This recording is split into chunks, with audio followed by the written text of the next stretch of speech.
Bom, a gente recebe agora uma mesa muito especial, que ela vem, é uma atividade, né, que vem através do SISEB, que é o Sistema Estadual de Bibliotecas Públicas de São Paulo. A Michelle já tinha falado um pouco. Para nós, o SISEB tem sido um parceiro há muitos anos já, né? A Michelle disse que mais de 8 anos, quase 10 anos, o SISEB vem nessa parceria com a biblioteca, com ações conjuntas.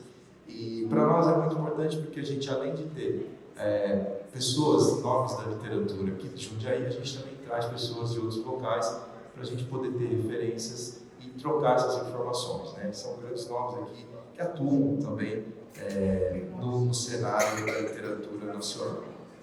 Eu não vou apresentar todos da mesa, porque eu vou deixar que a mediadora presente. Então, agradecer muito essa parceria com o SISEB, que tem sido muito legal para a gente em várias ações ao longo do ano dentro da literatura. Vamos trazer, então, diálogos de dentro, olhar literário sobre a diversidade e, depois, as convidadas especialíssimas, a nossa mediadora apresenta. A mediação, então, queria chamar Gisele Moreira.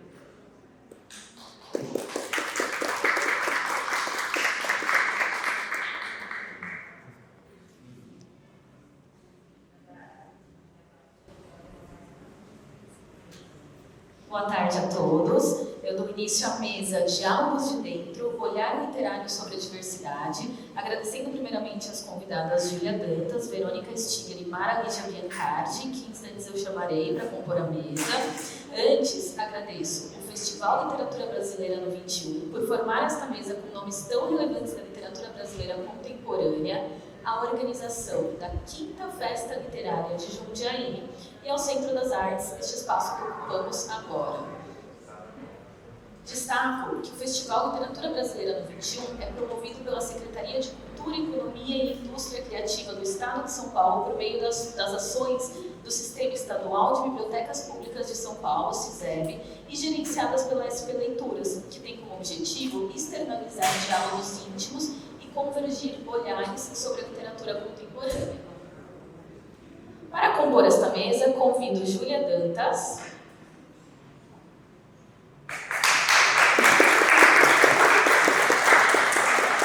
é escritora, tradutora e doutora em escrita criativa, autora de Ruína e Leveza, Dublinense, 2015, finalista do Prêmio São Paulo de Literatura, autora também de Ela se chama Rodolfo, DBA 2022, livro vencedora nas categorias Romance do Prêmio Livro do Ano da AGES e do Prêmio da Academia Rio-Grandense de Letras. Também autora de A Mulher de Dois Esqueletos, Dublinense, 2024. É cofundadora da Balbo, empresa que auxilia escritoras e escritores a levarem adiante seus projetos literários. Convido agora a Verônica Stiger.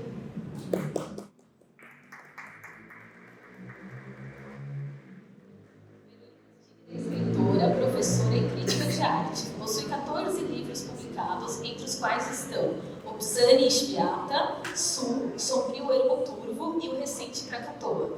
Com Obsani Espiata, recebeu os prêmios São Paulo de Literatura, Machado de Assis e Açorianos. Com Sul, ganhou o Jabuti. Convido agora Mara Lígia Biancardi.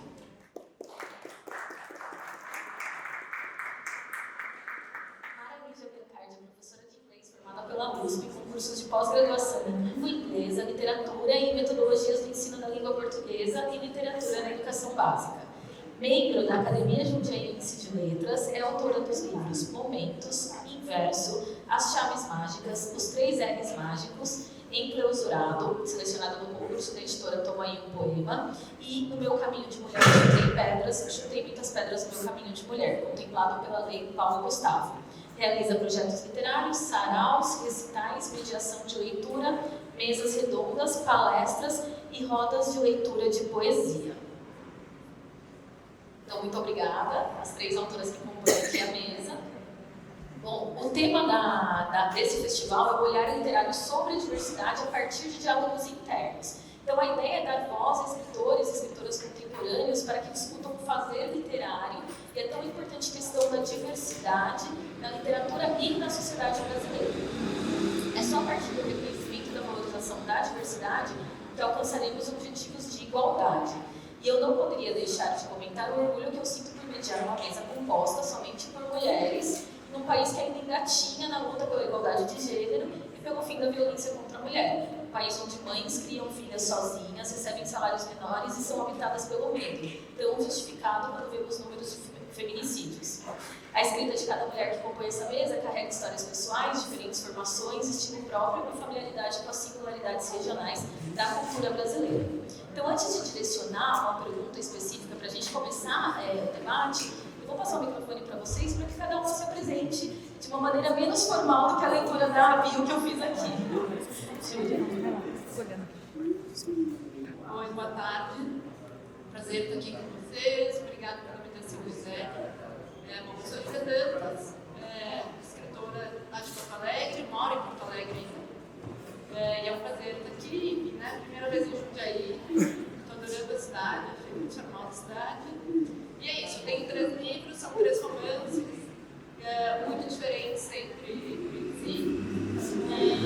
Mas acho que todos eles têm alguns temas que se repetem, depois a gente pode falar disso, né? Mas o tema dos deslocamentos, então eu sempre gosto de viajar e falar deles, porque eu preciso ter deslocamentos também, assim como os próprios livros. E é isso, um prazer estar aqui, obrigada. Está funcionando? Tá? Sim. Está funcionando, né? Sim. Tá. Então, bom, boa tarde. Boa tarde a todo mundo. Obrigada pela apresentação, José. Para mim também é uma alegria estar aqui com a Júlia, com a Mara, né, nessa mesa de Jundiaí. Eu já conhecia Jundiaí, né? Meu marido trabalha em Campinas, né? Então volta e meia a gente passa por aqui e no caminho a gente dá uma entrada no Jundiaí para ver os lugares, até depois que vocês tiverem dicas de onde comer, a gente tem um lugar super bom. Volta e meia eu passo por Jundiaí, adoro também andar na cidade. Bom, eu tenho 14 livros publicados, né? Entre esses livros, 2 são infantis, né?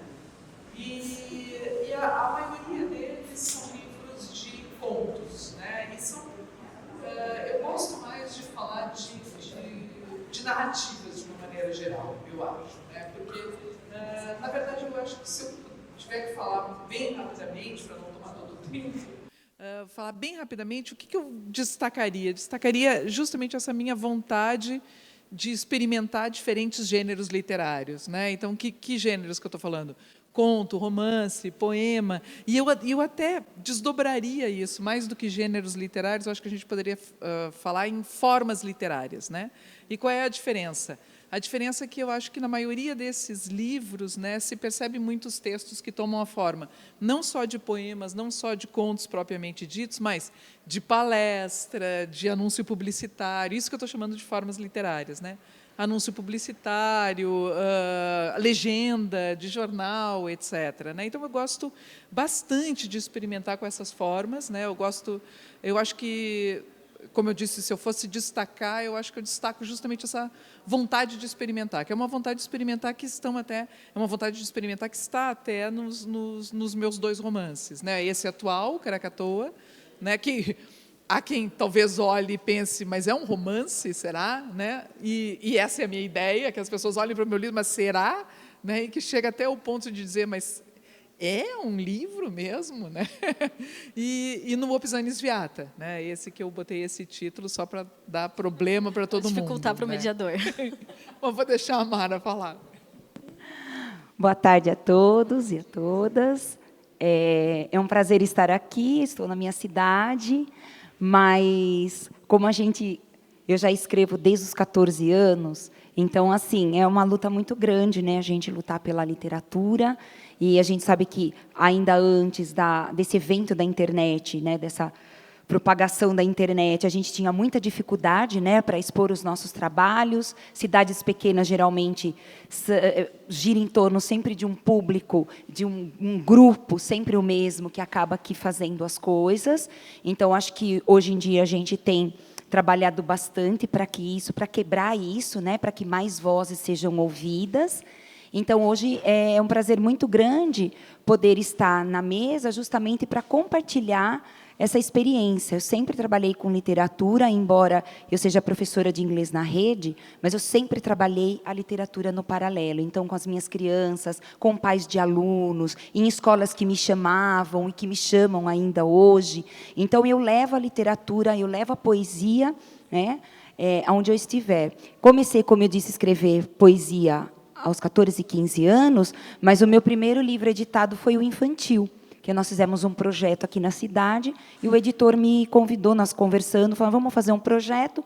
Nós fizemos, eu lancei o segundo infantil, que está a Clarinha lá, minha bonequinha, que me assiste, e depois eu parti mesmo para a poesia. Eu já tinha bastante poesia, e eu falei, agora eu preciso encarar também, né? E esse meu último trabalho é uma narrativa em poesia. Então, eu fiz também um desafio, né? Então, a narrativa autobiográfica, que eu escrevo em poesia, em forma de poesia. Então, também aí desafiando, né, para a gente poder ocupar também, como você falou, outras formas literárias. A Otávio Paz que traz também essa definição de forma literária, eu acho bem bacana, não é? Então, de a gente romper, né? Quem leu também o romance da Aline também tem bem essa proposta, né? Que é um romance, mas que você vê, parece que é um grande poema. Então, o seu também, como você disse, que tem né, esse desafio, então a gente está desafiando aí a palavra, os versos e as formas literárias. Obrigada. Muito obrigada. Eu vou fazer uma primeira pergunta para a gente conversar, mais geral, sobre o tema da mesa, depois eu volto para a escrita de vocês. Eu queria saber como que vocês enxergam esse panorama da diversidade da literatura brasileira contemporânea, hoje em dia, assim, como vocês enxergam esse panorama, e se vocês ainda notam silenciamentos que precisam ser rompidos, e quais são eles? Então, para a gente começar a conversa. Júlia. Bom, eu acho que a gente avançou muito, né? Hoje em dia a gente tem, claro, as mulheres sempre escreveram, assim como as pessoas negras, as pessoas indígenas sempre escreveram, as pessoas LGBTQIA+, enfim, mas elas tinham menos espaço de circulação, né? E recebiam menos atenção, fosse da mídia, fosse das premiações. Acho que a gente avançou muito nisso, né? Hoje em dia a gente vê muito mais mulheres e pessoas negras e indígenas e enfim, todos esses grupos supostamente minoritários, porque não são minoritários, né? Mas, enfim, supostamente não em número. Talvez minorizados, né? Também. Minorizados, enfim. Estão alcançando cada vez mais espaços, né, de holofotes. Eu acho que a gente sempre tem que se perguntar se isso é algo que é uma moda passageira, né? E a gente tem que lutar para que não seja assim, porque, de repente, se torna conveniente para as editoras, né, ter essa representatividade. E a gente tem que garantir que isso seja algo mantido ao longo do tempo, né? Que não seja assim só porque agora está na moda falar disso e aí aparece. E acho que tem que existir também um grande trabalho, daí pensando em políticas públicas mesmo, né? Mas na formação de leitores também, para que se leiam livros dessas pessoas, na compreensão de que esses livros falam de todos nós, né? Falam de Brasil, falam do que é viver aqui, ou, enfim, ser daqui, porque existe uma ideia de mulheres escrevem para mulheres, né? Os livros sobre mulheres para mulheres, por exemplo, né? E cada grupo nessa ideia de, eu acho muito estranho quando dizem é um livro LGBTQIA+. Tu fica, como assim? Um livro se relaciona com outros livros do mesmo? O que isso significa, né? Então, acho que a gente tem que também entender que não existe a literatura para um grupo, né? A literatura é para todas as pessoas que se interessam por literatura, né? Mas acho que isso é um longo caminho, acho que a gente está no começo de algo que a gente tem que batalhar para se manter no tempo, né? Para que isso se firme e não seja apenas uma onda que passou, né? Bom, não tenho muito mais a acrescentar. Eu acho que a Júlia foi ótima, né? Foi maravilhosa nessa resposta, né? Eu só acrescentaria, né, que a Júlia disse, cuidar para não ser moda, né? E cuidar para não ser moda significa cuidar para não ser mercado, né? Que aí, ou seja, deixou de vender e aí não interessa mais, né? Nesse sentido, que isso é muito ruim, né? Então, só para reforçar que realmente precisa de uma política, né? E de preferência políticas públicas, né? Que reforcem, né? Isso e que mantenha, né? Esse protagonismo até de uma certa forma, né? Que todos esses grupos listados pela Júlia, né, continuem tendo atenção, né? Pensa bem, há um tempo atrás seria, e não muito tempo atrás, a gente fala de 10 anos, né? Seria quase absurdo uma mesa de 4 mulheres, não é verdade? A gente olhava a Flip era tomada por homens, né? Os prêmios literários, né? Eu acho que até 2015, 2016, por aí, não tinha nenhuma mulher que tinha ganho o Oceanos, por exemplo, né? Então, assim, é uma coisa absurda, né, se a gente pensa isso, mas a gente também pode pensar o outro lado, né, como a Júlia chamou a atenção, como nos últimos anos isso tem mudado muito de figura, né, isso tem mudado muito de figura e é muito salutar e que, de preferência, não volte atrás, porque uma coisa que eu acho importante da gente frisar aqui, né, e acho que é isso que eu também quero acrescentar, que as conquistas nunca estão ganhas para sempre, né, é uma luta diária, né? A gente tem que lutar sempre. Não é assim, então agora conseguiu atenção e nunca mais vai deixar de ter atenção. Não é bem assim. De uma hora para outra, pode virar, né? As coisas podem virar. Então, é só lembrar que é sempre uma luta diária e a gente tem que continuar nessa batalha. E também acho importantíssimo chamar a atenção de que, na verdade, a gente tinha que parar, né, com essas divisões. Literatura X, literatura Y. É literatura, né? E a mulher não precisa necessariamente falar sobre mulher, se ela quiser falar sobre guerra, ela fala sobre guerra, né? E estou dando esse exemplo, me lembrando muito de uma artista, né? Eu também sou pesquisadora, uma artista que eu gosto muito, com quem eu trabalho bastante, que é a Maria Martins, né? Eu pesquiso muito a vida dela, foi uma escultora brasileira, e durante um tempo, na década de 50, 60, ela escreveu muito para jornal. E é curioso que ela era casada com um diplomata, mas ela escrevia sobre diplomacia, né? Então, ela escrevia sobre ambientes políticos, econômicos, sociais, e eu me lembro, pesquisando isso, de ver no jornal uma carta que dizia: mas a Maria Martins escreve como um homem. Não, ela escreve como uma pessoa, né? Nós mulheres também temos interesses em questões diplomáticas, né? Desde a década de 50, 60. Então, é um pouco só isso que eu queria frisar. Na verdade, reafirmei tudo que a Júlia disse. E eu vou concordar com as duas, não tem como. Acho que 2 aspectos importantíssimos. É o cuidado com o modismo, não é? Para que isso realmente, esse desejo de escrever sobre, né, o tudo, que permaneça e que as vozes sejam ouvidas, que elas falem. E também a questão de não ter essa separação.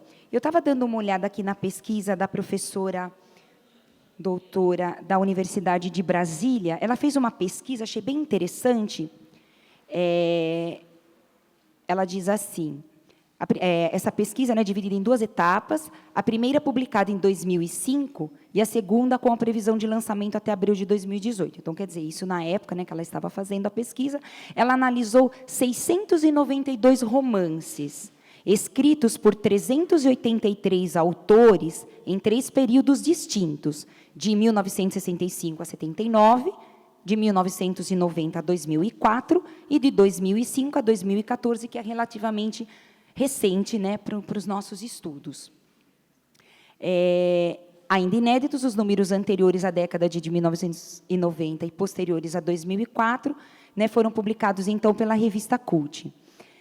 Apesar de bastante homogêneos, os dados mostram um aumento de 12 pontos percentuais na publicação de romances escritos por mulheres, fato que, por sua vez, não produziu um crescimento significativo na quantidade de personagens femininas. Então, ela nota que mesmo mais mulheres escrevendo, mas ainda as personagens principais femininas, o número também ainda é pequeno. O que salta aos olhos, mas não surpreende, é a falta de mulheres e homens negros, tanto na posição de autores, 2%, como na de personagens, 6%. Mulheres negras aparecem como protagonistas em apenas 6 ocasiões, e outras 2 como narradoras das histórias. Mulheres brancas, por sua vez, ocuparam essas posições 136 e 44 vezes, respectivamente. Os autores vivem basicamente no Rio de Janeiro, né, ela baseou essa pesquisa em 33%, São Paulo, 27%, e Rio Grande do Sul, 9%.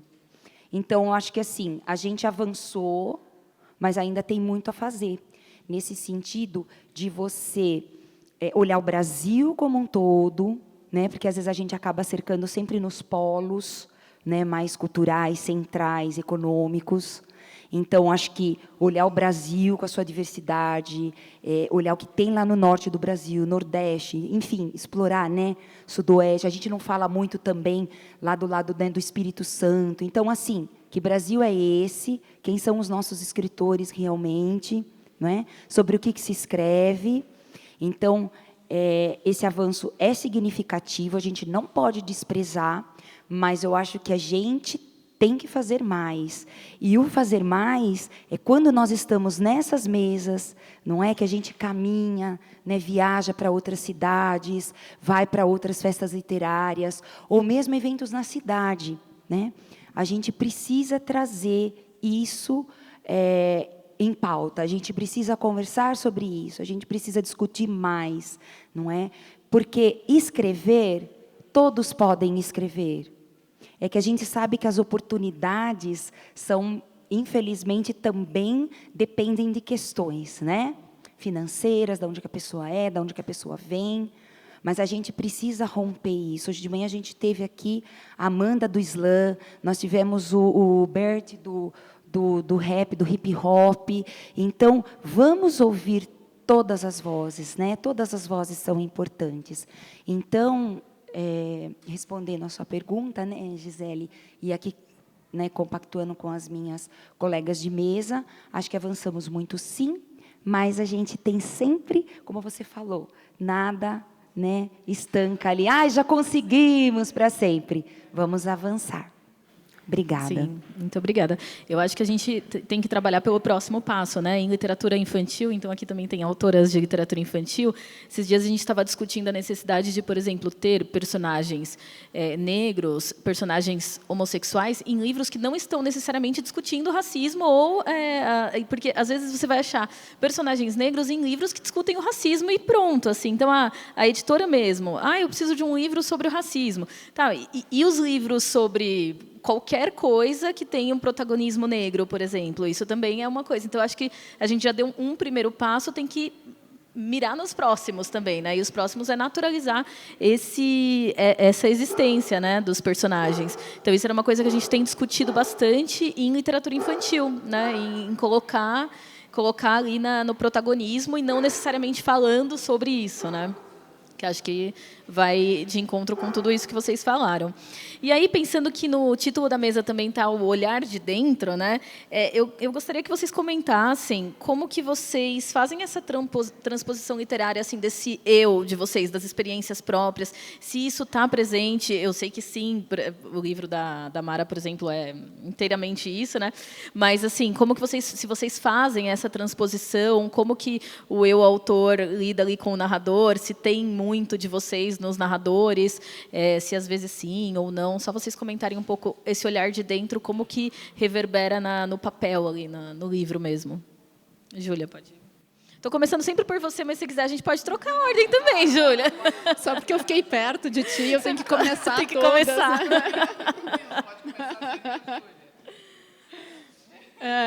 Bom, eu acho que assim, né, eu trabalho sobretudo com ficção, mas a ficção sempre tem algo que é da gente, né? Porque não se inventa do nada, assim, né? Não se escreve no vácuo, né?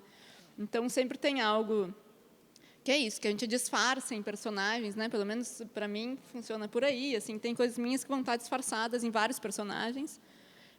E aí esse livro mais recente, que é Mulher de Dois Esqueletos, é o primeiro que de fato tem um jogo, assim, que é possível criar um engano com a minha vida, assim, né?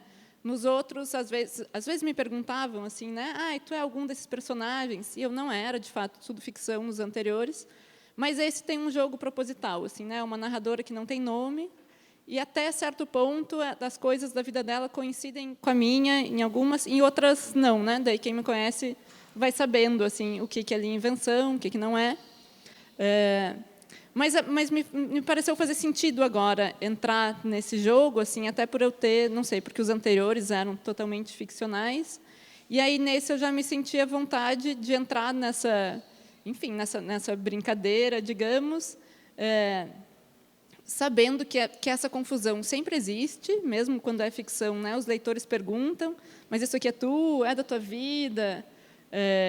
E aí eu achei, então, já que essa curiosidade existe sempre, e eu entendo, porque eu também tenho com os livros que eu leio, né?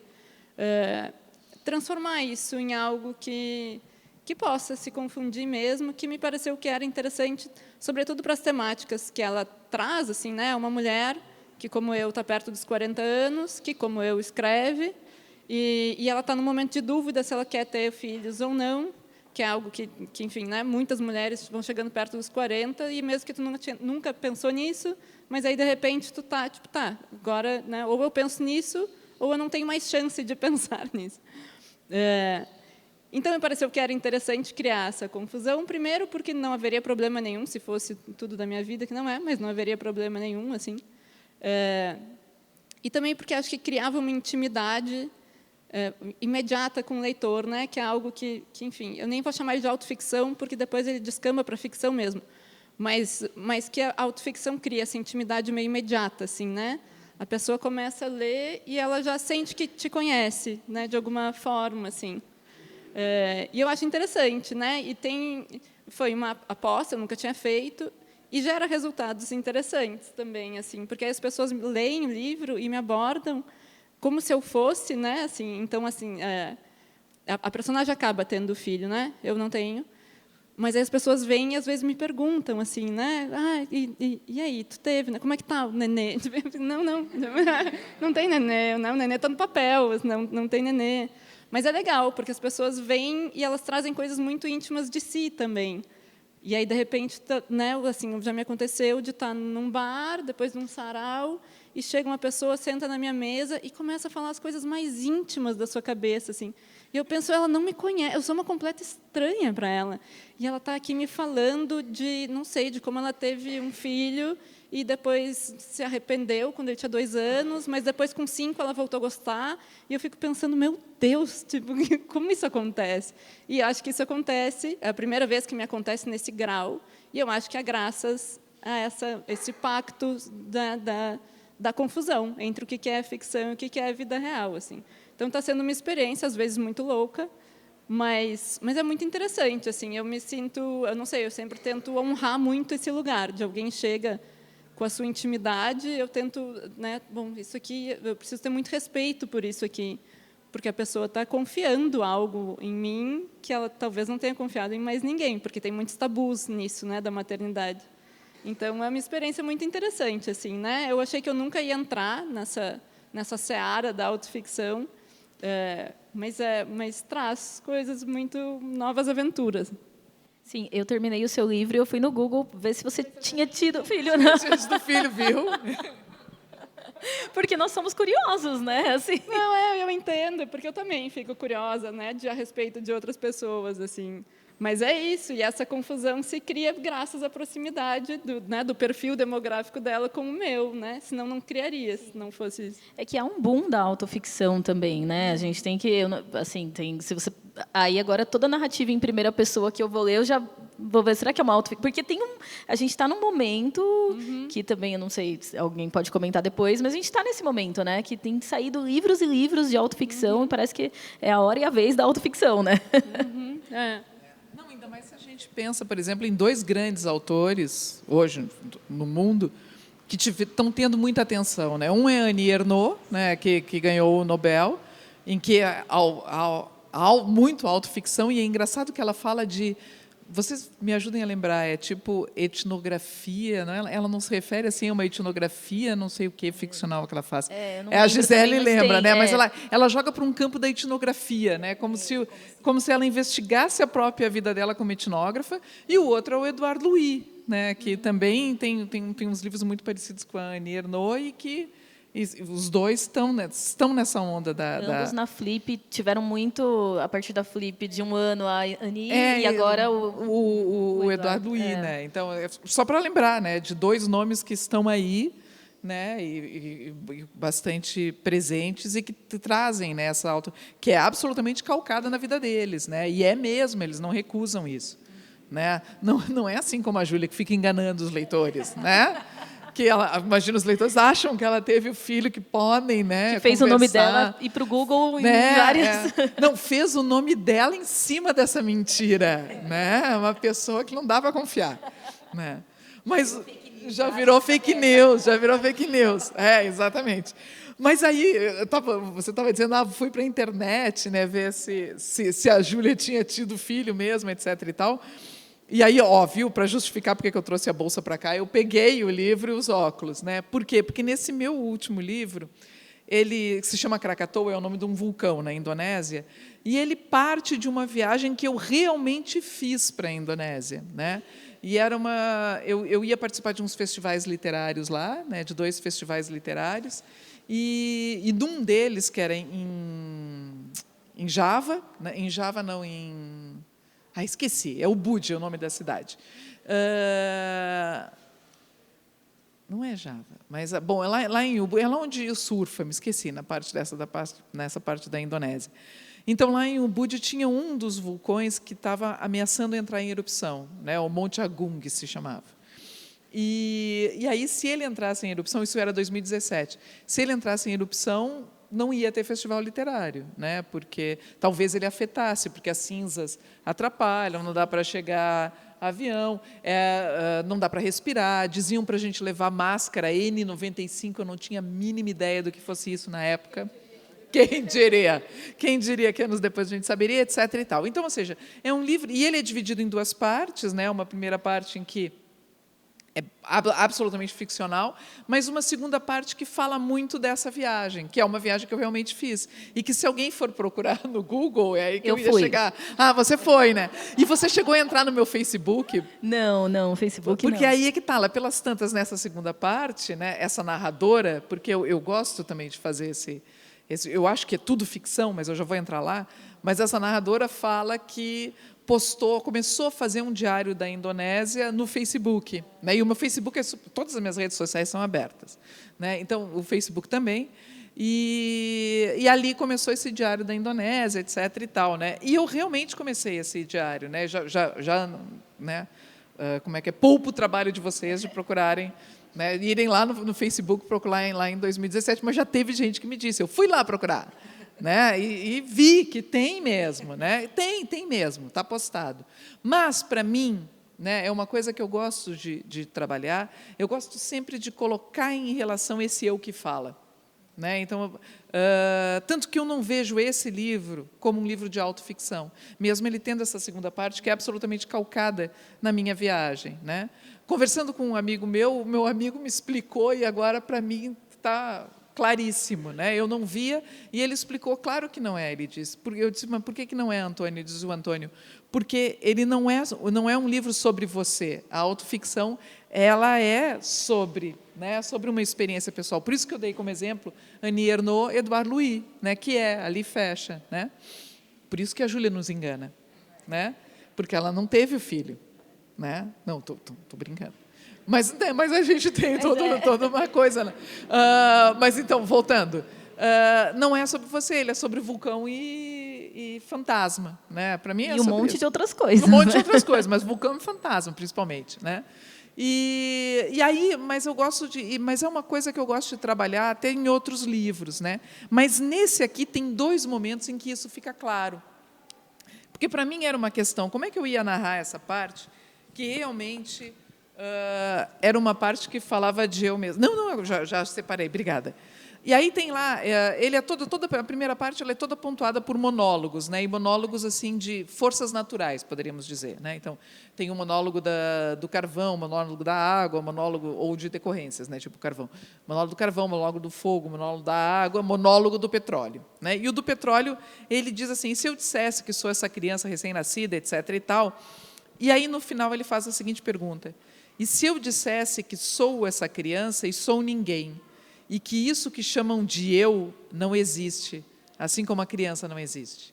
Né? Então, aqui já tem uma primeira dica, na primeira parte, e se eu dissesse, né, que sou essa criança e sou ninguém, e que isso que chamam de eu não existe. Né? E aí, na segunda parte, que está falando dos diários, e depois de eu ter encontrado um diário de infância, etc. e tal, né, dessa narradora ter encontrado, aí ela fala, ó, em 9 de junho de 2020, remexendo nos meus arquivos, encontrei o Diário Vermelho de capa paradoxalmente dura e fofa.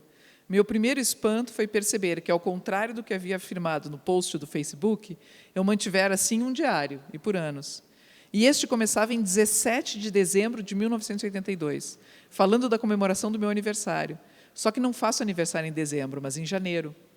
Por que eu tinha mentido num diário fechado, cadeado, lido só por mim? Né? E aí vem a pergunta que, para mim, é fundamental.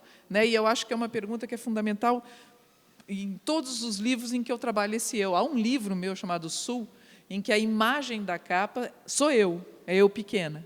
Né? E é de propósito, né? Não é egocentrismo, né? Para me exibir, olha que bonitinha que eu era bonitinha, pequenininha. Não, né? É o jogo, também. Né? Mas é o jogo. É um jogo ficcional criado ali para justamente criar essa confusão. Aí vem a pergunta que é, quem era aquela que se dizia eu? Né, no diário. Quem era aquela que se dizia eu? Né? Então, a ideia aqui, eu acho que o que eu queria deixar claro que é como eu estou sempre jogando com esse eu, né? Então, colocando em questão esse eu que fala, né? E colocando tudo isso em questão, né? Perfeito. Mara. Eu estou sendo privilegiada porque eu sou a última e vocês não falam de mim. Agora ela vai, na próxima, ela vai começar comigo. Sim, anotado. Olha, duas questões assim para mim importantíssimas. Primeiro que olhar de dentro. Eu sou uma pessoa extremamente intensa, profunda, sensível. Então, para mim, assim, literatura verte aqui, né? Tudo que eu penso, tenho até hiperatividade mental, porque a cabeça não para de pensar. Acho que é um pouco de todos nós, né?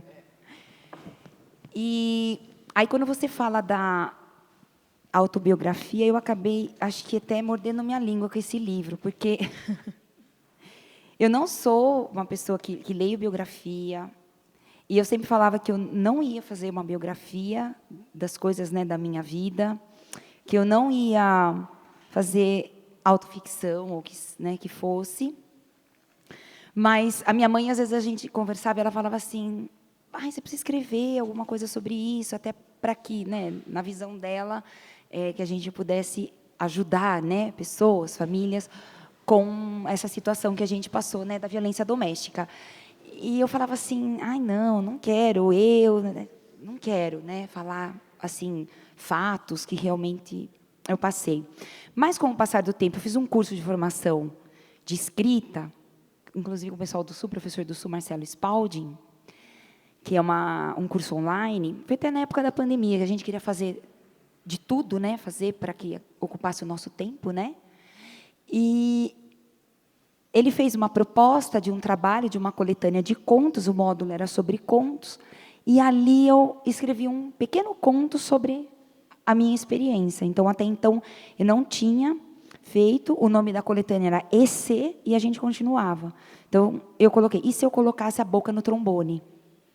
Então, baseada numa experiência minha, mas é lógico que daí eu coloquei na ficção, mas o fundinho, o pano de fundo estava ali.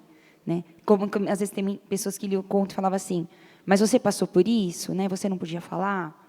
Então, tinha ali o pano de fundo.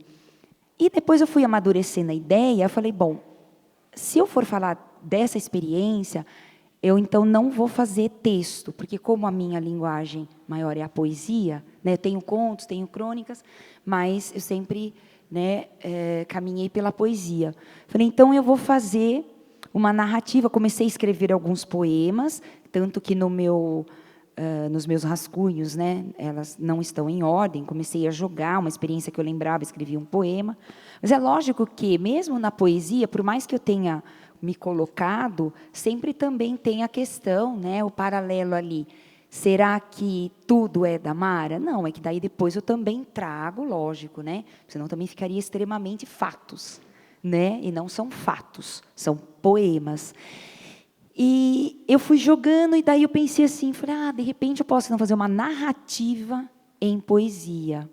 E foi aí que eu comecei, então, até quem depois, né, tiver a curiosidade de ler ou, né, quiser conhecer o meu material, o meu livro, eu já começo assim: eu, mulher de hoje, encaro o meu passado violento, que tive quando criança, que tive quando adolescente, que tive quando jovem.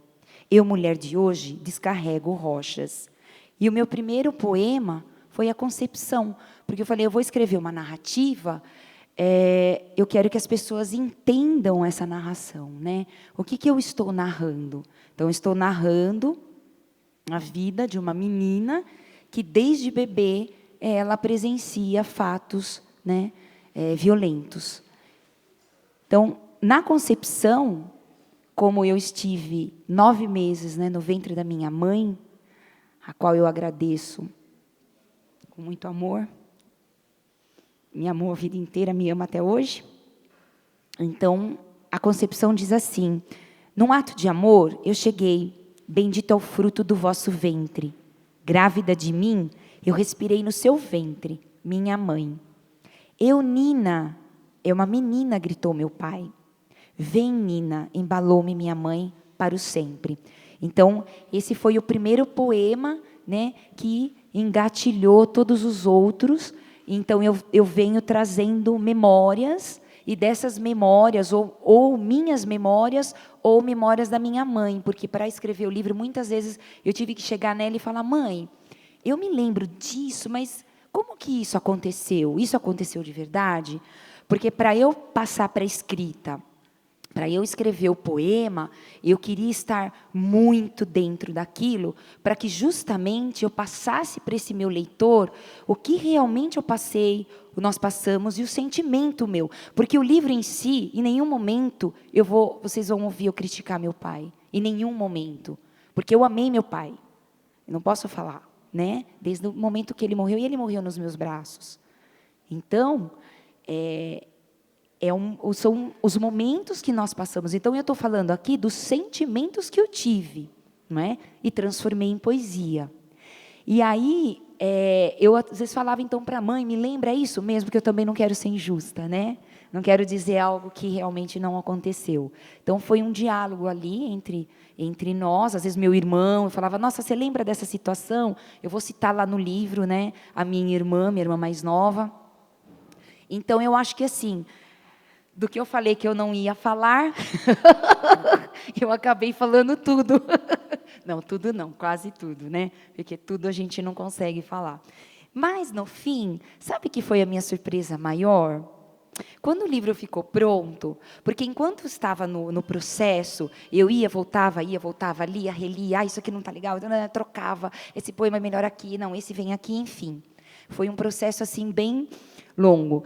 Depois que eu terminei, que eu tive que mandar para a gráfica, que inclusive acho que o meu editor, eu ouvi chegando aí, o Podre Flores, um beijo no coração dele, que a gente foi conversando muito também sobre esse processo.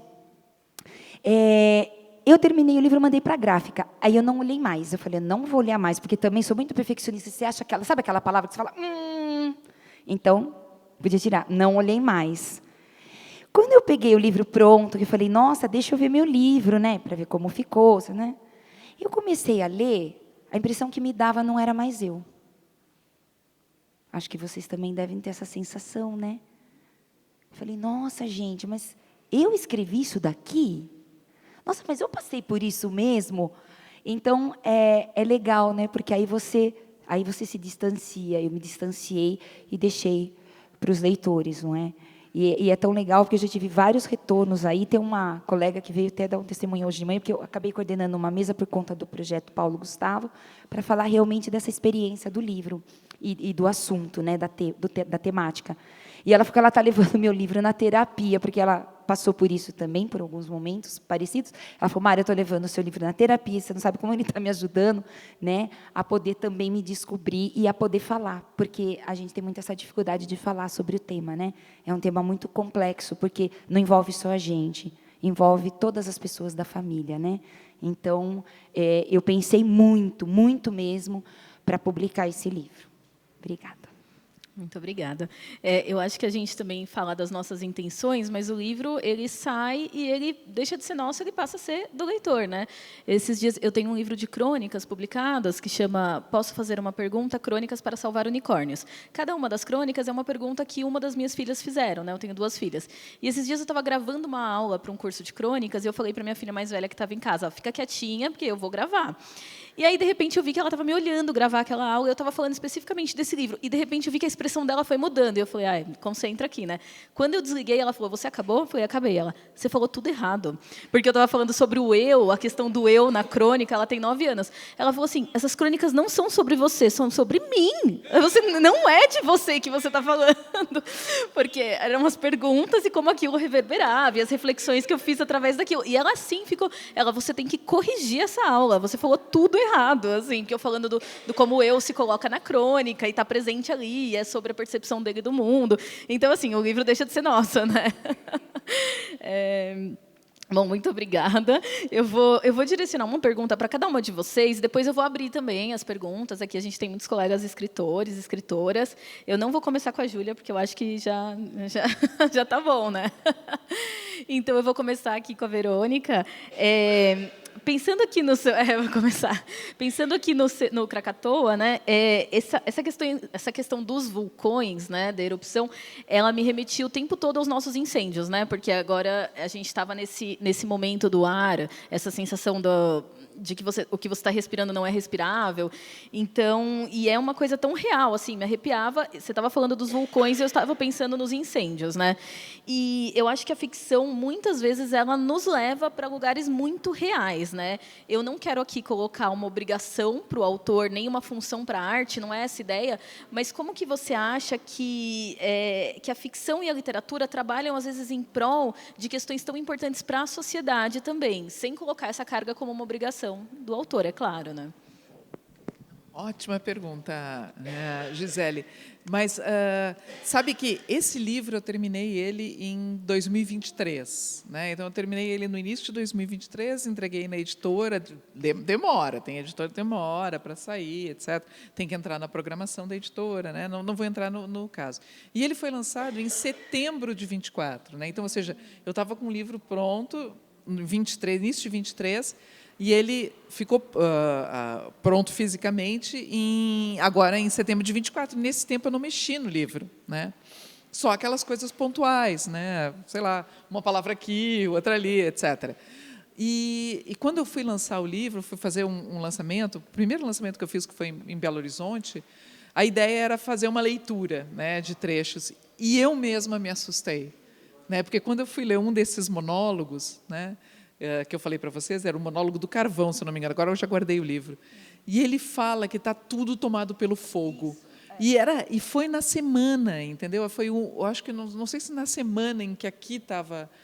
Foi na semana, porque eu viajei para Belo Horizonte também estava coberta de fumaça, São Paulo estava irrespirável, aqui também, né? Todo o interior aqui ficou irrespirável, a gente não viu o azul do céu, tanto que hoje em dia... Nesses últimos dias eu saio, eu olho, eu fico tão feliz, assim, fascinada. Eu disse, dá para ver o azul, porque eu achei que a gente nunca mais ia ver o azul do céu. Foi horrível lá no Rio Grande do Sul também, né? Lá chegou, acho que mais feio que aqui, pelas fotos que eu vi, né? Então, o país inteiro sofreu isso, né? E eu me assustei, porque era uma coisa, o livro já estava pronto, né? Mas, respondendo à tua questão, eu acho que o que me passou pela cabeça quando eu comecei a fazer esse livro, na verdade... Começar de novo, né? Na verdade, eu acho, não sei se isso acontece com vocês, né? Mas não é uma coisa assim consciente, do tipo, eu vou escrever, nós estamos sofrendo, estamos aqui no meio das mudanças climáticas, etc. e tal, e quero conscientemente escrever sobre isso. Não foi o que aconteceu comigo, né?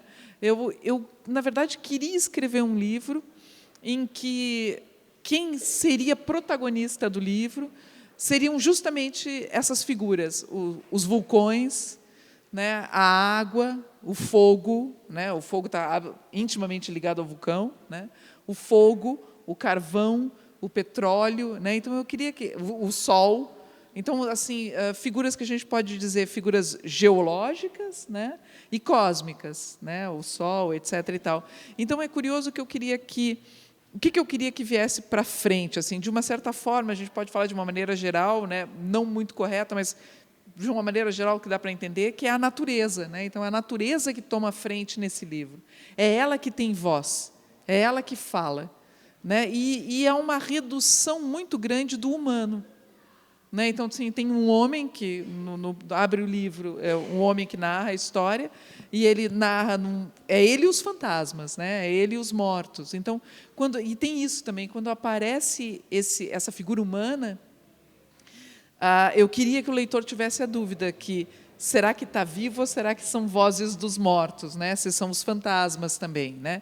Então, eu acho que nesse caso do livro, claro, e agora olhando agora, o livro está publicado, tá aí, o que a gente estava falando, está na vida, né? O filho está no mundo, né? E aí a gente consegue olhar para ele de fora, né? Isso todos nós sentimos, né? Realmente é outra coisa, né?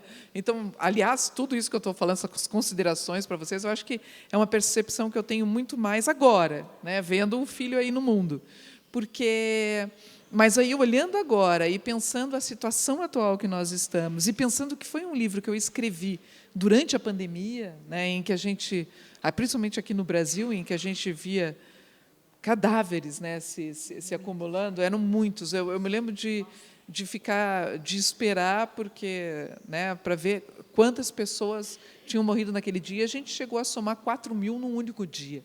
Era assustador. O que nós vivemos aqui foi assustador. Né? Então, ou seja, a gente estava lidando com os mortos. Né? Então, foi nesse momento, né? E, claro, e uma pandemia que todo mundo que estuda também diz que está associada já às mudanças climáticas, etc. e tal.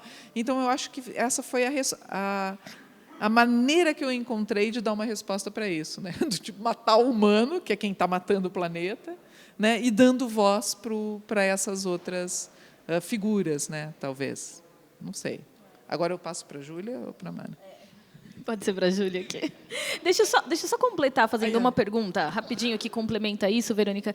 Eu também senti bastante pesquisa, você já falou que veio dessa questão da sua viagem. Quanto tempo você... Porque a pergunta que eu vou fazer para a Júlia é sobre o processo criativo, então eu queria te perguntar, em quanto tempo você escreveu esse livro? Você tem essa ideia ou não? Escrevi mesmo durante a pandemia. Eu já tinha pensado em, talvez, transformar a viagem da Indonésia num livro. Tá.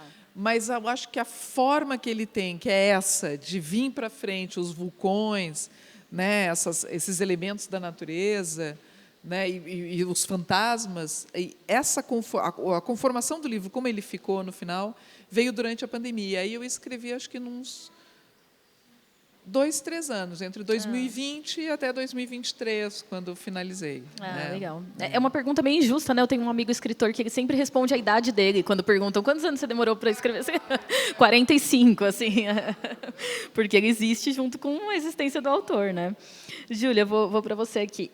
Eu queria, na verdade, a pergunta que eu vou fazer para você, daria para fazer para todas vocês, porque tem a ver com o hibridismo da sua obra, né? E que também é algo que aparece nas outras. Eu acho, e como a gente tem muitos colegas aqui, escritores, escritoras, pode ser interessante também, porque essa ideia de conhecer a sua personagem e acompanhar a produção escrita ali, que está ao mesmo tempo, acho que isso nos aproxima muito dela, principalmente quando é lido por uma escritora, por um escritor, né? Eu acho que se acompanha a vida e o processo criativo, né? E como artista, eu também sinto que o que nós somos e o que nós produzimos se mistura em muitos momentos. Aí eu queria que você comentasse um pouco o seu processo criativo, assim, com esse livro, para criar esse hibridismo que ele tem, né? Que uma hora eu estou acompanhando a personagem, outra hora eu estou acompanhando o conto que ela escreveu, né? Que está escrito, enfim. É isso, ele é um romance híbrido porque ele tem, além da narradora, né, que é a personagem que conduz tudo, tem contos que ela escreve, né? Então, e obviamente quem escreveu tudo fui eu, né? Mas tem 2 camadas aí de criar essa personagem, essa narradora, e aí pensar o que essa narradora criaria nesse momento de vida, né? Porque eles, enfim, se relacionam, embora eles sejam bem distantes da vida dela, se relacionam com as questões existenciais dela, né? Então eram essas diferentes camadas, assim, né? Ele surgiu, são 9 capítulos e tudo começou com os 3 primeiros, assim, né? No começo eu tinha esse trio de capítulos que para mim era assim, um grande conto na minha cabeça, assim, 2/3 né, 2/3 de conto e 1/3 da voz da narradora. E, a partir dali, eu vi que não, mas essa narradora, né, essa voz narrativa, eu gostei de trabalhar com ela me interessa, eu acho que eu ainda quero, enfim, investigar as questões que ela começa a levantar ali. E ela levanta muitas questões de criação artística, né, porque, no começo, ela é isso, ela quer ser uma escritora, mas ela tem dificuldades de escrever, de publicar, de tudo isso, né? Então, eu queria continuar com essa voz narrativa e, a partir dali, fui fazendo todo o resto, assim, né? Mas só no final de tudo que eu me dei conta que era um romance, porque não era claro para mim enquanto eu escrevia, assim, né? Porque como os capítulos são, eles poderiam ser lidos individualmente e alguns deles são o capítulo 40 é uma coisa meio assim, né? Ele próprio é meio híbrido porque ele é todo em fragmentos e tal. Então eu fui escrevendo achando, isso vai ser um livro de contos, sempre com a mesma personagem, tudo se comunica o tempo todo. Mas eu não tinha até o final enxergado o arco narrativo dela, assim. Mas aí depois, quando estava nesse processo de edição, que demora, né, enfim, que tem aí a leitura de outras pessoas e tudo mais, daí o meu editor, até foi o Gustavo Faraon, foi o primeiro, porque ele começou a ler sem saber nada. E ele leu e disse, ótimo romance. E eu, então é um romance mesmo. E aí eu relendo com essa distância, né, ele nem estava publicado ainda, mas já era um objeto separado de mim, assim. E aí eu relendo, eu vi, não, realmente é um romance, porque tem todo um arco narrativo dela, né, assim, a personagem que conduz, ela tem esses dois conflitos muito claros, eles se desenvolvem, se resolvem, enfim, está tudo ali, né? E os contos, embora sejam isso, muito ficcionais, né? Um está no Panamá, o outro é uma distopia, mas tudo muito relacionado ao que ela está vivendo, assim. E aí daí que eu enxerguei também, assim, é verdade, tipo, é totalmente um romance, é isso, né? Mas enfim, né, acho que essa história dá um pouco mostra de como o processo criativo tem mistérios, inclusive para quem está no meio dele, assim, né? A gente acha que está fazendo uma coisa, depois vê que era outra. Eu não sei se vocês têm assim, né, primeiros leitores em quem vocês confiam, né? Essencial, né? Até para nos salvarem disso, né? Eu acho que eu escrevi tal coisa. Aí o teu primeiro leitor vai lá e diz, adorei isso aqui, e mostra outra coisa. E tu fica, tá, mas tu gostou, mas tu só acha que é outra coisa. Ou então não entende, ou então, não sei, ou pior de tudo, né? Diz, isso aqui não funcionou, corta. E aí tu não quer cortar, mas acaba cortando, porque, enfim. Então, eu acho que é isso, né? O processo criativo, a gente fala dele só depois, eu acho, né? Assim, só agora que está publicado, eu olho para trás e eu consigo contar essa história. Mas, enquanto eu estava escrevendo, se tu me perguntasse, eu ia dizer, eu estou aqui escrevendo uns contos. E aí eu não estava, mas eu não sabia. Que interessante, porque o arco da personagem fica muito claro na leitura hoje, né? Eu estava procurando um trecho, mas eu não encontrei. Eu tinha marcado e desmarquei que dava muito a voz, o tom da personagem, que é quando ela diz que ela não sabe se ela quer ter que talvez a ideia de ter um filho era para ter como justificar o fato de que ela não conseguia escrever, de que ela estava ali com processos meio empacados, né? Eu acho tão forte e a maneira como está esse trecho mostra bem uma voz assim dessa narradora. Mas muito, muito obrigada por compartilhar o processo. Acho que é bem interessante. Vou falar para a Mara Lígia. Depois eu já deixo vocês fazerem perguntas aqui. Eu abro para vocês, abro para quem está ouvindo. Mara, eu acho que a experiência humana, eu acho não, né? A experiência humana ela é paradoxalmente individual e universal, né? Então, assim, você vai escrever sobre algo que te afeta e você vai encontrar, você já comentou muito isso, e a gente, linkando com isso que a gente estava falando sobre a voz da mulher, dessas narradoras, eu acho que a gente vive um momento que nós conseguimos falar disso e há uma grande importância em falar de temas mais tabus. Eu costumo dizer que eu tenho meu outro livro de crônicas, publicado pela editora Patois, são crônicas minhas, né, pós-divórcio, assim, me divorciei com 2 filhas pequenininhas e eu digo que eu sou a primeira mulher na família que se divorciou e eu ainda escrevi um livro sobre isso, o quanto são dois avanços, assim, já, né, porque ninguém passou pela cabeça de ninguém se divorciar, quanto mais escrever sobre isso e postar, né, e assim, deixar público. Então, acho que a gente está num momento que há uma necessidade, né, dessas falas, da gente encontrar outras pessoas. Ao mesmo tempo, é bastante difícil a gente dar para o exterior algo que que é tão nosso, né? Indo na mesma linha da pergunta que eu fiz para a Verônica, como que você acha que isso reverbera na sociedade? Aí acho que você pode até comentar um pouco dos movimentos que você tem feito, né, com essa escrita. Então, para contextualizar, é um livro... Bom, acho que você contextualiza, fala um pouquinho só que é um livro que é uma narrativa poética e o tema, e aí você comenta como que isso vem agindo na sociedade, né? Pode ser? Pode. Então, o livro em si, ele trata, né, do assunto da violência doméstica, ele amplia um pouco para a violência contra gênero, porque depois... Eu não gosto de falar partes, né, porque eu acho que o livro ele tem essa narrativa que flui, mas na segunda parte, o segundo momento, vamos dizer assim, eu trago mulheres que já passaram por essa situação. Então, Tina Turner, Maria da Penha, tem a Ângela Diniz, que é um caso bem antigo, mas eu foquei em algumas mulheres que trazem mudança, inclusive, no Brasil, né? A Ângela Diniz, os assassinatos que antigamente tinham tudo a mesma pena, né? Ele sempre que acontecia alguma coisa, fosse um tapinha ou fosse uma morte, era a mesma pena. Com o caso da Ângela Diniz, eles conseguem aumentar a pena quando fosse, né, algo mais violento, enfim, mais agressivo. Aí depois tem a própria Maria da Penha, né, que o Lula, né, nosso atual presidente Luiz Inácio Lula da Silva, sancionou a lei para que também houvesse a discriminação da violência doméstica.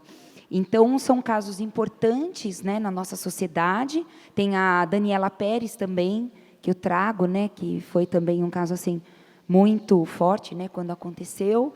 E aí também tem o que reverberou também depois disso. As mães conseguem, né, também uma pena diferente, enfim. Quando eu trago, né, essa situação para algo maior e para algo que acontece no mundo, é isso que você me questiona, né, ou me fala, para que a gente possa repensar, pensar e repensar, refletir na nossa atual sociedade. Hoje, a cada 6 horas ainda, mais ou menos, né, uma mulher é assassinada. Então, o que eu estou falando não é só do meu passado. Hoje, agora, tem vários lares que estão brigando. Os pais estão sendo, seja pai, seja mãe, estão sendo ou violentos um com o outro, ou estão sendo violentos com as crianças, talvez não de forma direta, mas de forma indireta, como eu passei, quando meu pai chegava e minha mãe falava, vamos para o quarto, porque eu não sei como é que ele está hoje. Então, a gente corria para o quarto, inclusive eu tenho um poema que fala sobre isso, quem tem medo do lobo mau, né? Então, a gente ia para o quarto e a gente não falava nada. E tanto que um dos meus trabalhos em terapia era eu poder falar, porque a minha vida toda eu tive medo de falar. Então, isso não pode mais acontecer. E isso que foi me dando força para falar sobre o assunto. Porque, como você mesma falou, é um assunto complexo. Eu vou expor a minha vida, vou expor, né, a minha família, mas eu precisava fazer isso. Se hoje nós estivéssemos numa sociedade que falasse, poxa, graças a Deus, não existe mais violência doméstica, não existe mais violência contra a mulher. Eu jogo isso aqui fora. Né? Por que eu vou ficar lembrando de uma coisa que eu passei? Acontece que na sociedade está aí. Eu sou professora do Fundamental 1. Eu vejo as minhas crianças. Eu sei, a gente sente, às vezes, a família. Outro dia mesmo, conversando com a professora da classe, que eu sou professora de inglês, eu falei, estou preocupada com a Ana Júlia. A Ana Júlia está uma criança apática. Ela é uma menina muito boa. Ela sempre participou da aula. Aí ela veio e falou assim para mim, eu descobri uma coisa, a mãe dela tem crises emocionais, nervosas, muito fortes. Então, quando a mãe está em crise, ela fica desse jeito. Então, está aí. Né? Agora, a gente vai resolver o mundo? Vou resolver o mundo ou a situação? Não. Mas sempre alerta, reflexo. E aí, falando das ações, né, do projeto, então, qual que foi também a proposta? Por isso que eu resolvi escrever um projeto também. Né? O projeto se chama Sua Voz, Mulher Fale, Não Se Cale. E só para... Né, o terceiro momento do livro, aí eu trago essa mulher, porque também não adianta a gente ficar falando só da dor e do sofrimento. Mas que mulher é essa que sobreviveu e hoje ela pode falar disso, pode trazer isso à reflexão e a ações. Então, eu faço uma parceria com a Casa de Alices, que é uma ONG que acolhe mulheres. E agora, esse ano que vem, eu estou tão feliz que ela acolhe mulheres que já sofreram ou sofrem violência, mas para o ano que vem, eles ganharam um espaço e vão oferecer palestras e cuidados para os homens também. Porque quando eu trago aqui a situação que eu passei com o meu pai, eu queria muito que meu pai tivesse sido cuidado, mas ele não deixou. Ele não deixou, ele não permitia. Então, hoje, se a gente puder também oferecer ajuda para esses homens, para eles saberem, eles terem consciência, né, de que eles não têm limite e que precisa ter limite, eles precisam talvez se cuidar, porque eles têm problemas internos. Eles precisam se cuidar, né? Então, quando a gente fala sobre isso, de ações, né? Então, hoje a gente já trouxe essa mesa de manhã para debate, para reflexão. Aí eu tenho um colega meu que é advogado, que também cuida da Lei Maria da Penha, quer dizer, ele foca no trabalho dele, a Lei Maria da Penha, também para dar apoio, né, às famílias. Eu estou trazendo ele para o projeto também. E quando a gente vai avançando, eu vou fazer uma oficina de escrita, agora no começo do ano, para pessoas que já passaram por violência, essa é a outra contrapartida do projeto. Então, que mais pessoas possam falar sobre isso, que mais pessoas possam trazer isso da sua forma, do seu jeito. Não é uma oficina de escrita para profissional, é uma oficina para realmente como uma ferramenta terapêutica, para que essas pessoas possam ter voz. E o meu objetivo é levar isso adiante, não é? Para que mais e mais pessoas... E aí eu tive o depoimento dessa colega que veio hoje de manhã, eu já tive mais 4 depoimentos de pessoas que vieram falar que também passaram por situações parecidas. 3 homens vieram me falar. Então, também não é só para mulher, como, né, você, né, colocou, para que a gente quebre isso também. Os nossos livros não é só para esse nicho de pessoas ou desse. Porque se tem uma pessoa, eu nunca passei por isso, mas que bom que eu sei do assunto e eu, de repente, posso colaborar. Né, que foi hoje de manhã o que a gente trouxe também. Se um vizinho... sabe, ou o familiar sabe, o que ele pode fazer para ajudar? Porque as pessoas também querem ajudar, às vezes, e não sabem como, não é? Então, assim, é todo um trabalho, a Casa de Alices faz todo esse trabalho de acolhimento, de preparar a mulher para que ela possa decidir, e decidir da melhor forma o que ela pode fazer. Então, são ações aí que o projeto está desencadeando. Perfeito. E acho que é muito bom isso, que relaciona com o que a Júlia estava falando, das pessoas lerem qualquer livro, né? Então, não é que eu tenho que ser uma mulher que sofre violência para eu ler esse livro. A gente tem, através da literatura, a possibilidade de alcançar tantos mundos, né? Através da literatura, como leitor. E, às vezes, as pessoas questionam muito, como...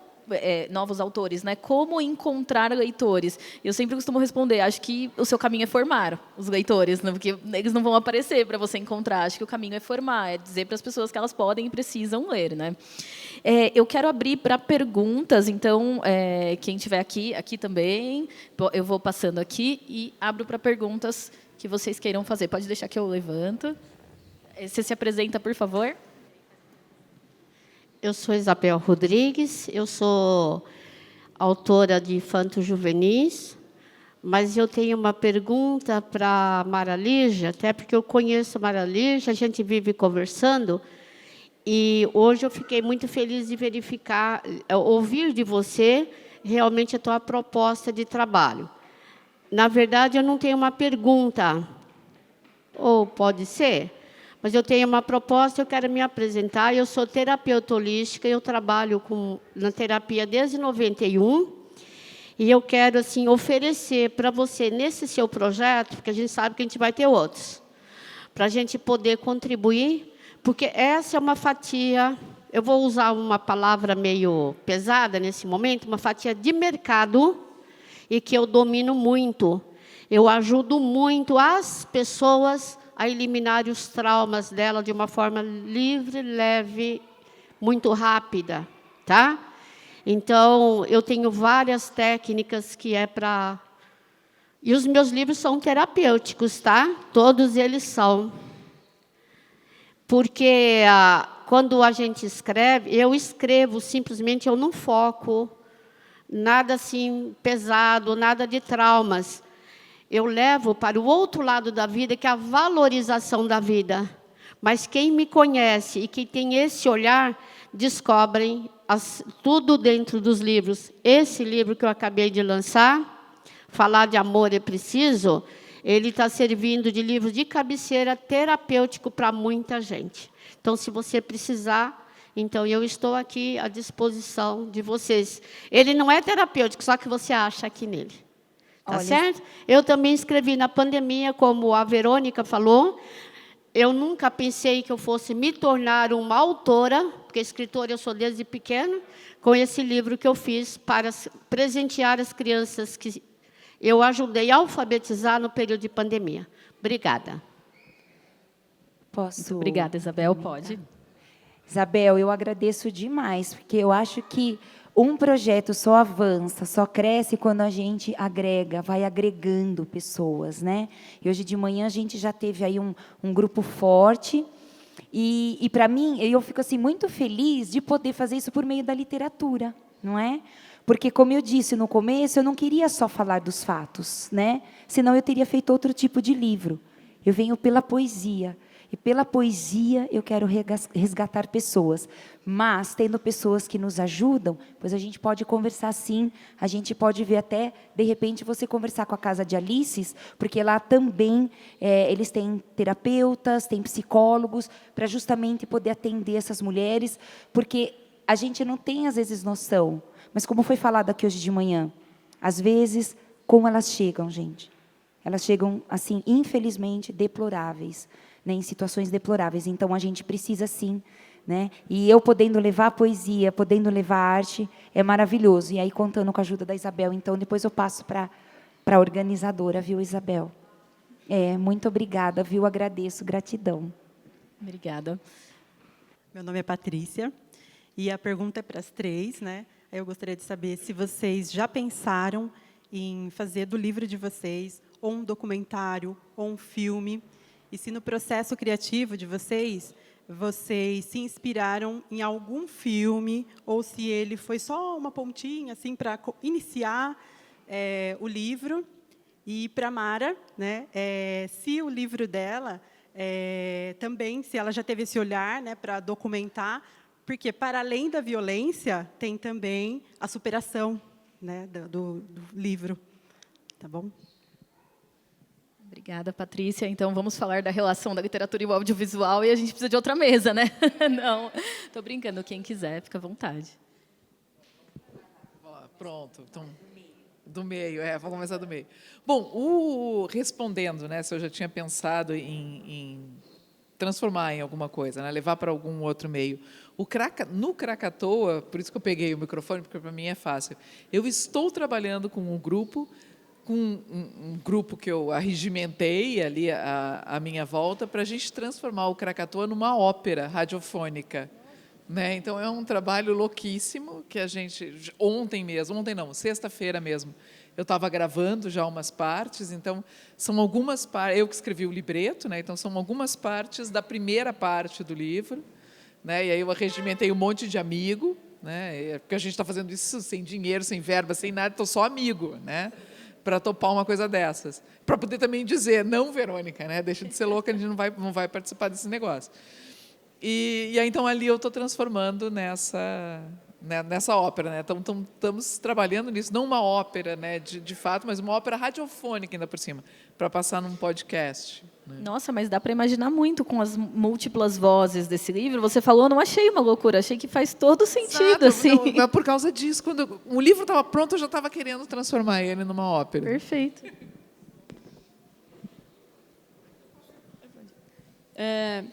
Bom, o audiovisual tem o problema sempre do orçamento, né, de fazer um filme, porque na literatura tudo é, né, a imaginação faz tudo o que quiser. E aí eu acho que os meus livros são um pouco problemáticos, porque o primeiro inclui uma viagem pela América do Sul, então é caro, né, assim, muito deslocamento para filmar.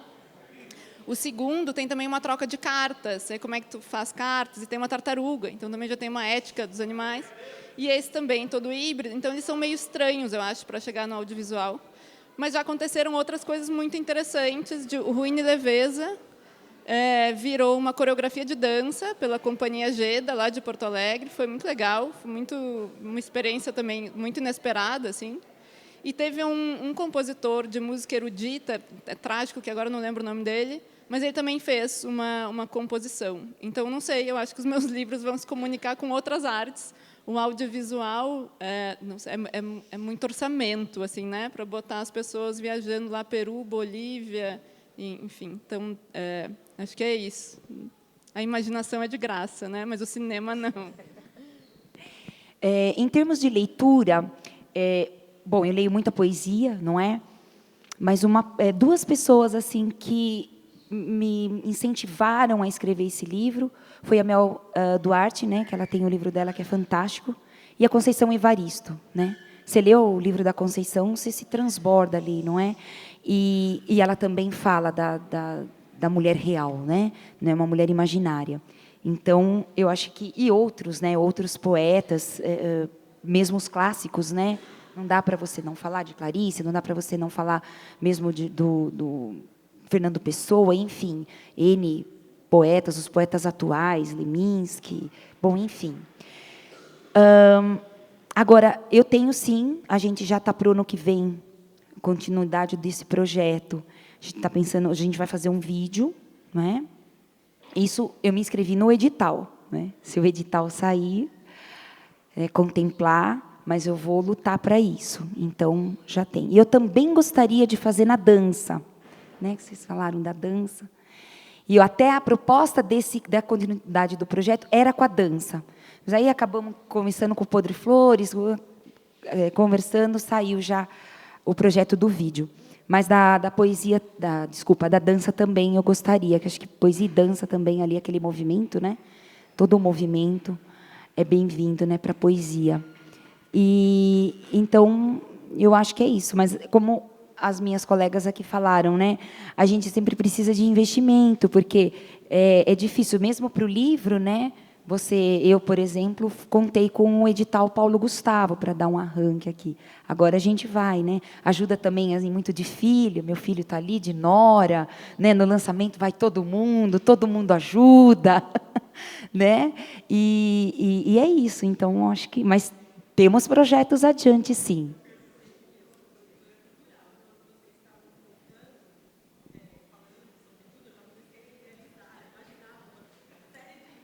Sim.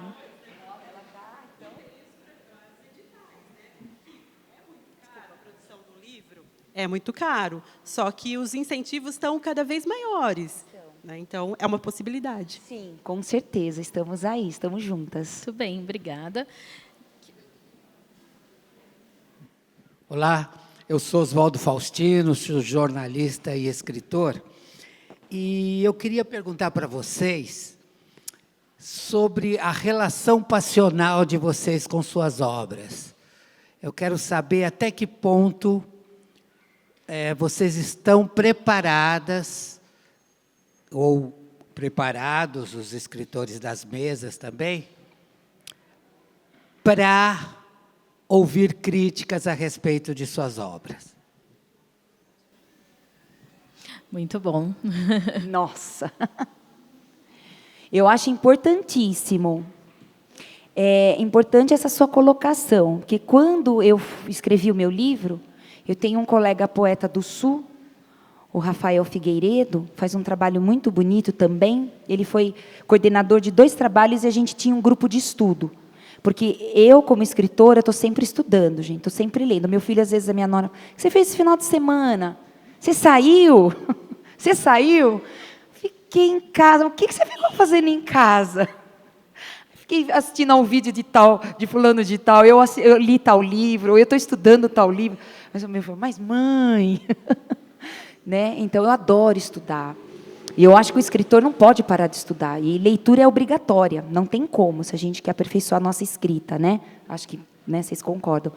Mas aí eu pedi para esse meu amigo, eu falei para ele, e não leia com Ai, Mara, que legal, amei, sabe, o seu livro. Eu não quero que você leia assim. Eu quero que você leia como poeta. Porque, além de tudo, ele também é músico, então ele tem muito essa questão, essa melodia com ele. Então, as poesias dele também são muito...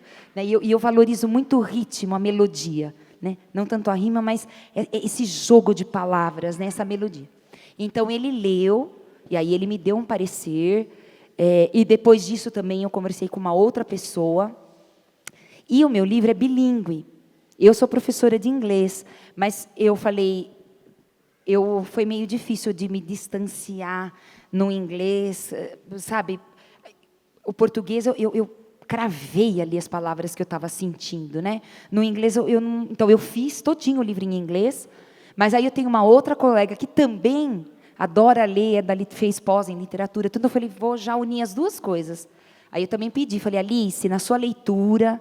E você depois, revisando o inglês, por favor, me coloque, né, o que você achar que, de repente, não está legal. Eu acho que a gente tem que aceitar isso.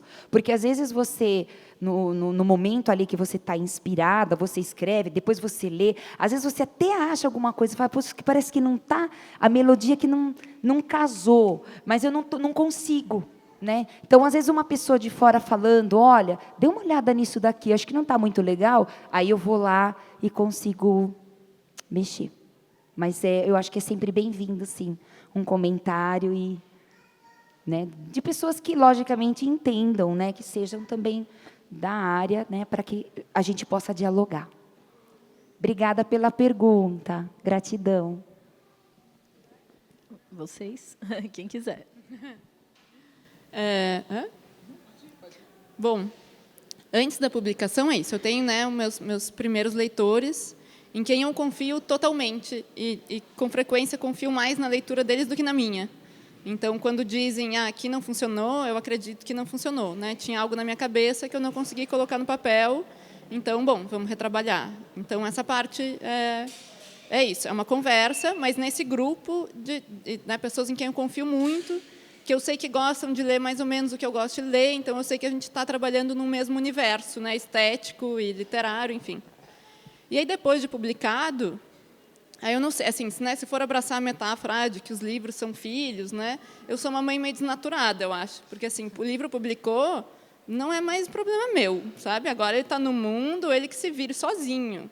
Então, quando vem críticas, eu não me sinto atingida, assim. Claro, também isso muitos anos de oficina, por exemplo, né, de criar esse distanciamento, assim, né. Então nunca levo para um lado assim de né, meu Deus, eu fracassei. Para mim é assim, bom, é ele que está ali. E além disso, eu fui aluna durante muito tempo do Assis Brasil, um escritor lá do Sul, né, que tem oficina e tal. E eu acho que ele diz algo que sempre me ilumina muito assim nesses momentos, que é bom, um romance é um livro no qual alguma coisa sempre dá errado. Tanto na história, algo dá errado, cria um conflito e tem que se desenvolver, como também todo romance sempre vai ter problemas de criação. Algo deu errado, porque é impossível que não dê, né? Numa história daquele, sempre vai ter alguém que vai dizer, mas eu não gostei daquilo que ela fez, eu não gostei do desfecho, eu não gostei disso, não gostei daquilo. Então, é isso, né? Mas eu meio que tento, assim, publiquei o livro, agora é com ele. Eu já fiz o meu trabalho, ele agora que se vire e eu vou para o próximo. Eu vou mais ou menos por esse caminho. Eu também faço uma divisão. Para mim, também tem uma grande divisão, né? Como a Mara e a Júlia fez, que é o antes de publicar e o depois de publicar. Né? E antes de publicar, eu também tenho meus leitores em quem eu confio demais. Não são muitos, 2, 3, né? E aí eu ouço bem, claro, as críticas, levo tudo em consideração, absolutamente tudo, né? E vejo, pondero, até porque há muito diálogo nessa troca, é uma troca, né?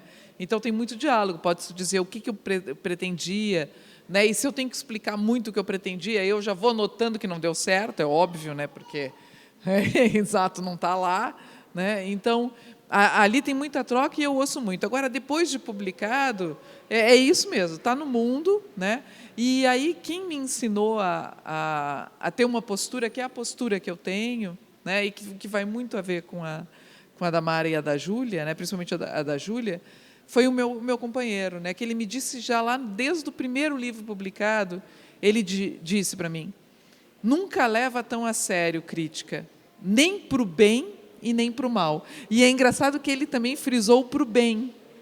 Porque ele assim, não, também, porque o que ele diz que pode ter o risco da pessoa se deslumbrar com aquela crítica positiva, né?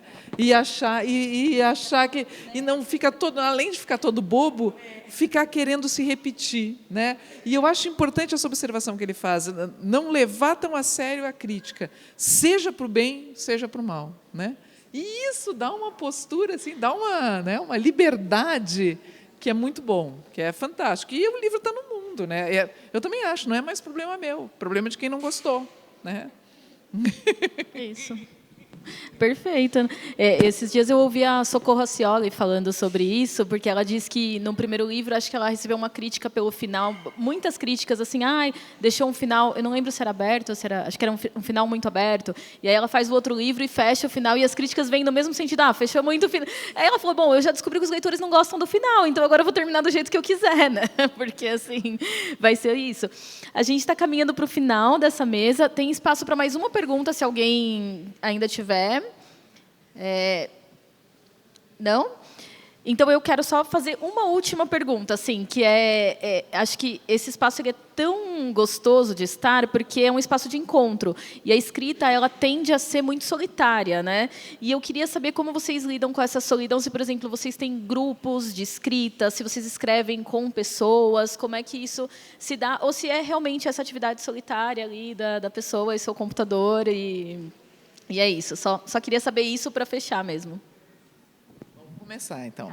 O meu é semi-solitário, né? Porque, na verdade, sou eu e o meu companheiro, que eu citei vários momentos aqui. A gente está junto há muito tempo, então a gente já criou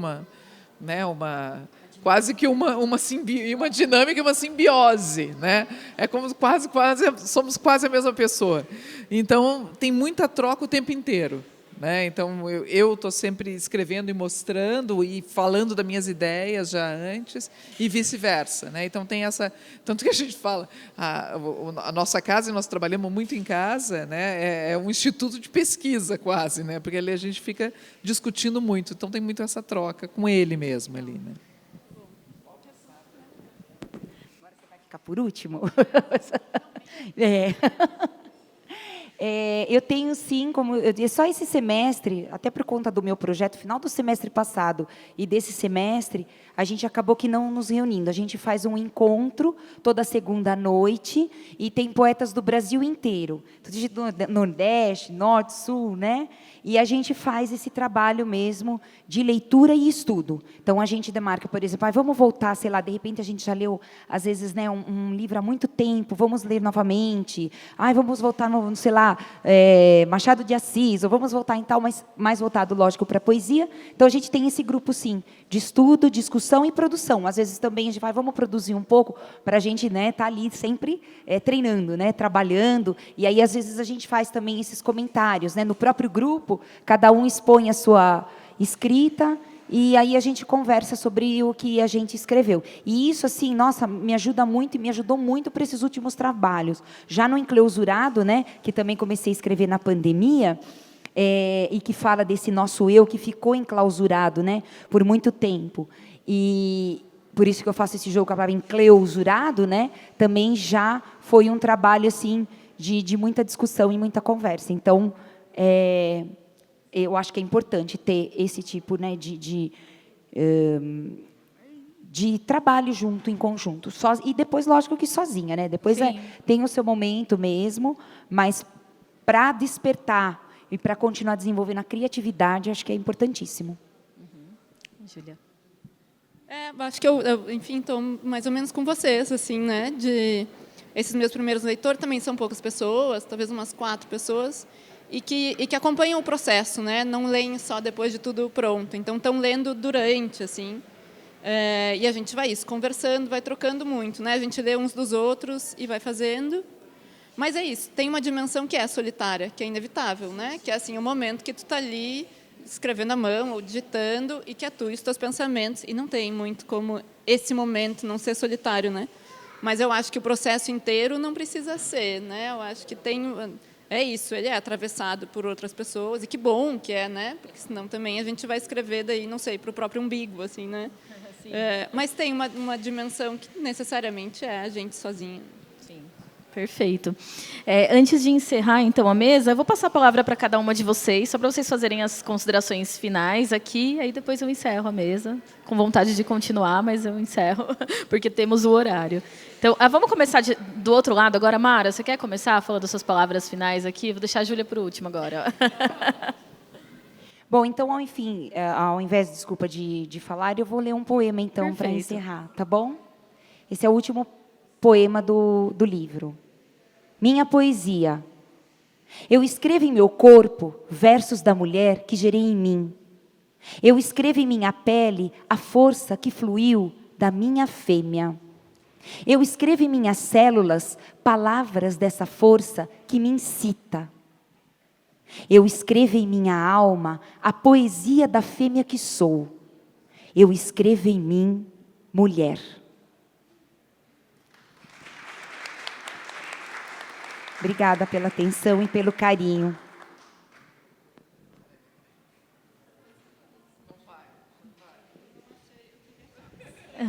O trecho que...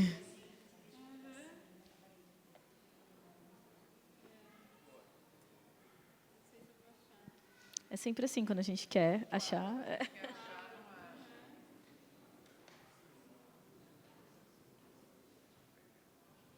Isso funciona com o filho também. Quando você quer que ele faça alguma coisa, que você quer mostrar para as pessoas, ele nunca faz, tá? É a mesma coisa.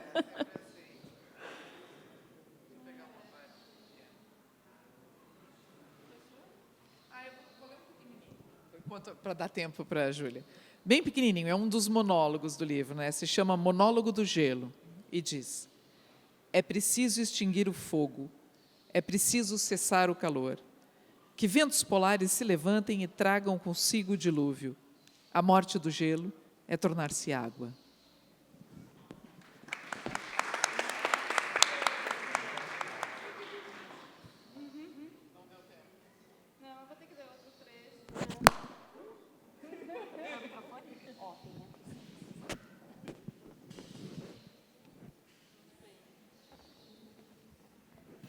Bom, eu vou ter que ler outro trecho, eu não achei também esse trecho. E vou ler um trecho, então, em que a narradora está em crise tanto com a ideia de não sabe se quer ter um filho e também não sabe se vai conseguir ser uma escritora. E aí ela está meio que numa obsessão com a família Ramil, que é lá do Rio Grande do Sul. O Vitor Ramil é um cantor, autor do Rio Grande do Sul. E tem um monte de... Cleiton e Cledir fazem parte da família Ramil, e tem muitos outros Ramis. Então, é assim, toda uma família de músicos muito talentosos, uma dinastia. A dinastia Ramil, enfim, né, no Rio Grande do Sul é uma grande coisa.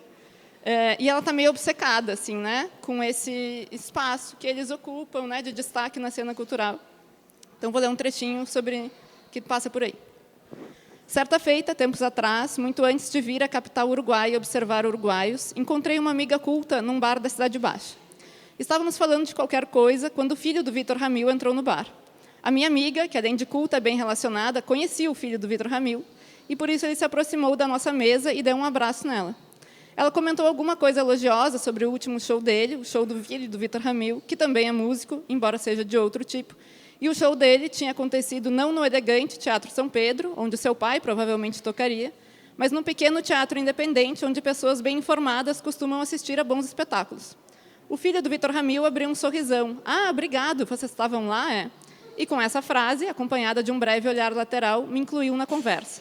Eu me vi obrigada a sorrir e dizer parabéns, dando a entender que eu tinha assistido ao seu bom show, o que era uma factual mentira, porque naquele dia, embora minha amiga inteligente e culta tivesse me convidado para ir com ela, eu fiquei tomando cerveja na calçada de um boteco de 5ª categoria, porque era uma noite que eu só queria estar na rua e não tinha vontade nenhuma de estar num lugar frequentado por pessoas de bom gosto, assistindo a um bom espetáculo, mas, enfim, na hora achei que era melhor mentir.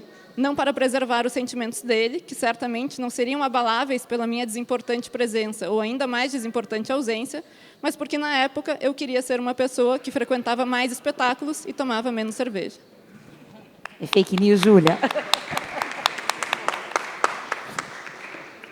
Bom, eu quero encerrar essa mesa agradecendo muito, então agradecendo a Júlia, a Verônica, que vieram de fora aqui para Jundiaí, que vieram nos dar a honra da presença delas, a Mara Lígia, que é aqui da cidade, que além da escrita faz um trabalho muito bonito com a literatura, e eu não vou agradecer nominalmente a todo mundo, porque senão alguém vai ficar, mas novamente é um prazer estar na 5ª FLIGE, Festa Literária de Jundiaí, com essa mesa promovida pelo Festival de Literatura Brasileira no 21.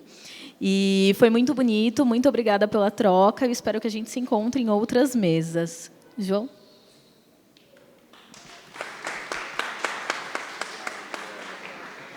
Bom, então, em nome da cultura de Jundiaí, nós todos aqui, a gente agradece muito a vocês. Obrigado, Gisele, Júlia, Verônica, Mara Lígia. O CISEB, né, e toda essa ação, muito obrigado. Importante a gente poder ter essas trocas, né, essas referências. A gente agradece muito.